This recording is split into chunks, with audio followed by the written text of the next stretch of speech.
ఇప్పుడు అంటే ఈ ఫీల్డ్ కాకుండా మీరేమైనా జాబ్ చేసేవాళ్ళా బ్రో? అంటే నేను ఒక 3 మంత్స్ మాత్రమే పీఈటీ కింద చేశాను. ఓకే. సో ఫార్మర్ అథ్లెట్ కదా, ఒక స్కూల్లో విరించి స్కూల్లో నేను 3 మంత్స్ పీఈటీ సార్ కింద చేశాను. ఓకే. తర్వాత ఇంకేం లేదు. సో ఇక్కడికి వచ్చిన తర్వాత ఓన్లీ గెట్ సర్టిఫికేట్ చేయడం, ఒక సీరియల్లో జస్ట్ ఫ్యూ ఎపిసోడ్స్ చేశాను, తర్వాత మళ్ళీ చేయలేదు. ఓకే. అండ్ చిన్న ఓటీటీ టైప్ ఫిలిం ఒకటి ఆపర్చునిటీ వస్తే చేశాను. ఓకే. బట్ అది ఇంకా బయటికి రాలేదు. ఇంకా బయటికి రాలేదు. అది వస్తుందో లేదో కూడా తెలియదు, ఎందుకంటే చాలా ఆగిపోతాయి కదా. అవును. మెయిన్ ఏంటంటే కరెక్ట్గా నేను యూట్యూబ్ ఇదంతా కాదు, నాకు నేను స్టార్ట్ చేద్దాం అనుకున్న టైంలో సో ఈ గెట్ సర్టిఫికేట్ ఉంది కదా, ఆ ఛానల్ తను ఇలా చేద్దాం, మనం కలిసి చేద్దాం అని చెప్పాడు. But there is a condition ఏంటంటే మనం ఆ ఛానల్ చేస్తున్నప్పుడు మనం విడిగా ఛానల్ పెట్టుకోవడానికి లేదు. ఓకే. సో అందుకని నా ఛానల్ నేను పెట్టుకోవాలా, రీసెంట్లీనే పెట్టాను, బట్ అది కూడా ఇంకా చేయట్లా. ఏం ఛానల్ బ్రో మీది? యువ గెట్ అది ఆ ఛానల్ ఉండడం వల్ల నేను విడిగా నేను పెట్టుకోలేదు. ఓకే. బట్ నా తను చేసుకోమని చెప్పాడు నా ఫ్రెండ్. బట్ నేనే ఆ ఫైర్ పోయింది. బట్ సూన్ ఐ విల్, నేనైతే మళ్ళీ గివప్ చేయను, చేస్తా ఒక ప్లాన్ బేస్డ్ మంచిగా. నా గోల్ ఏంటంటే మనం ఒక అదే like good habits, obviously mistakes చేస్తాము, బ్యాడ్ హ్యాబిట్స్ కూడా కొన్ని ఉంటాయి, వాటిని ఎట్లా బెటర్గా చేసుకోవాలి. సో నేను చేస్తున్నది మన సొసైటీలో కానీ అందరికి యూస్ఫుల్ అయ్యేలా ఉండాలి అని. ఈవెన్ బుక్ కూడా స్టార్ట్ చేసా, లైక్ పాయింట్స్ రాసి. రైటర్ కాదు, స్టార్ట్ చేసా.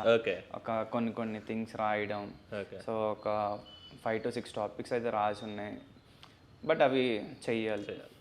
ఈ యాక్టింగ్ డాన్స్ కాకుండా లైక్ డైరెక్షన్ సైడ్ కానీ రైటింగ్ సైడ్ కానీ సినిమాటోగ్రాఫర్ లాగా కానీ ఏమైనా ఇంట్రెస్ట్ ఉన్నాయా?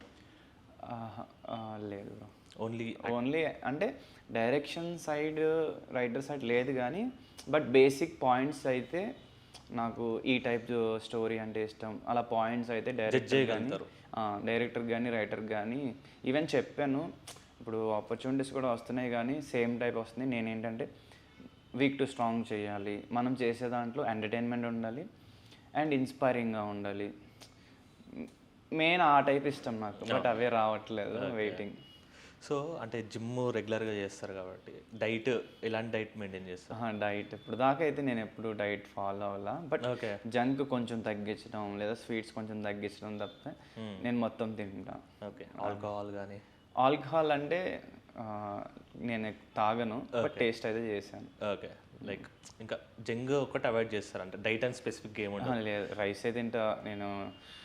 మార్నింగ్ అయితే హైదరాబాద్ వచ్చిన తర్వాత బ్రేక్ఫాస్ట్ బయట తిన్నాం, మధ్యాహ్నం ఈవినింగ్ కూడా రైస్ ఏ టైంలో పడితే ఆ టైంలో తింటా, బట్ తిన్నా 2 hours దాకా పడుకోను అసలు. ఓకే. సో మెయిన్ అది. స్వీట్స్ కూడా బాగా తింటా.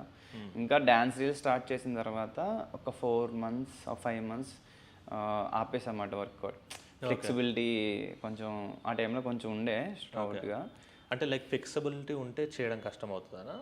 అదే స్టిఫ్గా ఉండేది కొంచెం బాడీ, డ్యాన్స్ చేయడానికి ఫ్లెక్సిబిలిటీ కావాలని చెప్పి సో వర్కౌట్ చేయలేదు. మళ్ళీ రీసెంట్లీ స్టార్ట్ చేసా, ఒక 2 weeks నుంచి చేస్తున్నా, అండ్ 2 days నుంచే ఈ జాగింగ్ స్టార్ట్ చేసా. ఓకే. చాలా కష్టంగా అనిపించింది. సూపర్. అసలు అంటే నార్మల్గా మీరు 64K ఉన్నప్పుడు యావరేజ్గా వస్తుండే, నార్మల్గా వస్తుండే ప్రాజెక్ట్స్, ఇప్పుడు వచ్చే ప్రాజెక్ట్స్ని లైక్ చూస్ చేసుకుంటున్నా, వెయిట్ చేస్తున్నా, బెటర్ది చేద్దాం.